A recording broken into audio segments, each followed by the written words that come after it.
दिल्ली के पीरागढ़ी में कार के अंदर मिले 3 शवों का राज अब खुलता जा रहा है और इस राज के केंद्र में है एक जिहादी मौलवी। लेकिन देश की मीडिया इसे ढोंगी तांत्रिक बता रहा है। सब बाबा बाबा बोल रहे हैं, जबकि इसका नाम है कमरुद्दीन। पुलिस जांच में सामने आया है कि ये कोई पहली वारदात नहीं थी। कमरुद्दीन पर उत्तर प्रदेश के फिरोजाबाद में 2 और राजस्थान के ढोलपुर में एक हत्या का मामला पहले से दर्ज है। तरीका लगभग वही, पैसे दोगुना करने का झांसा और फिर झाड़ फूक के नाम पर जहरीले लड्डू खिलाना। 8 फरवरी 2026 को पीसीआर कॉल के बाद जब पुलिस पीरागढ़ी पहुंची तो कार में 3 शव मिले। रणधीर, शिवनरेश और लक्ष्मी के शव मिले। शुरुआती जांच में जहर की आशंका जताई गई थी। अब सीसीटीवी फुटेज ने कहानी साफ कर दी है। फुटेज में कमरुद्दीन के हाथ में हरे रंग का बैग दिखाई दे रहा है। पुलिस का दावा है कि इसी बैग में जहरीले लड्डू थे। वहीं जांच में पता चला कि लक्ष्मी पिछले 3 से 4 महीनों से इस तथाकथित बाबा के संपर्क में थी, इस ढोंगी के संपर्क में थी। 2 लाख को करोड़ों में बदलने का लालच दिया गया, कथित चमत्कार दिखाकर भरोसा जीता गया और फिर उसी भरोसे ने 3 जिंदगियां छीन ली। घटना वाले दिन कमरुद्दीन कार में बैठा, कुछ खिलाया पिलाया और बहाना बनाकर उतर गया।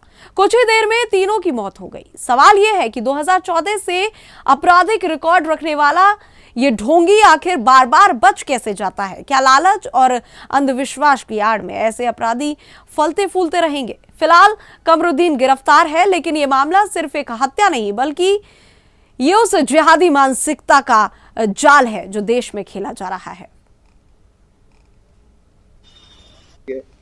जिसमें था कि एक गाड़ी खड़ी है जिसमें 3 लोग अनकॉन्शियस हैं।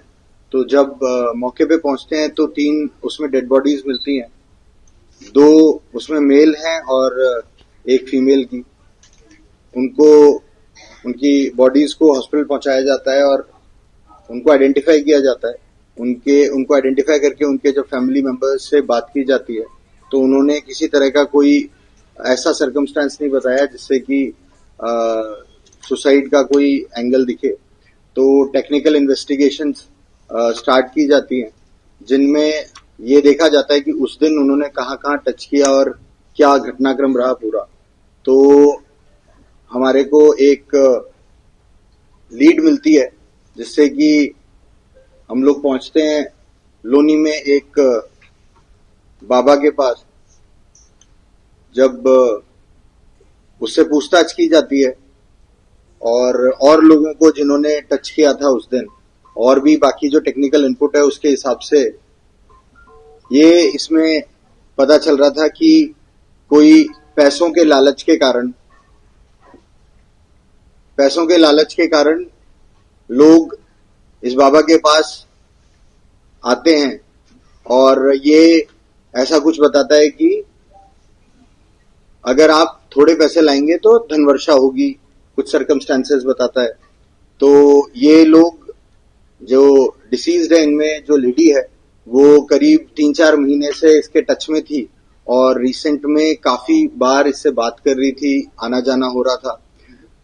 ये इससे मिली थी इसी के लोकेलिटी में, जहांगीरपुरी में रहने वाले एक सलीम के से। और जब ये पहली बार गई थी तो ये गई थी अपने हस्बैंड को ठीक कराने के लिए। उसको कुछ परेशानी की, हेल्थ इश्यूज था।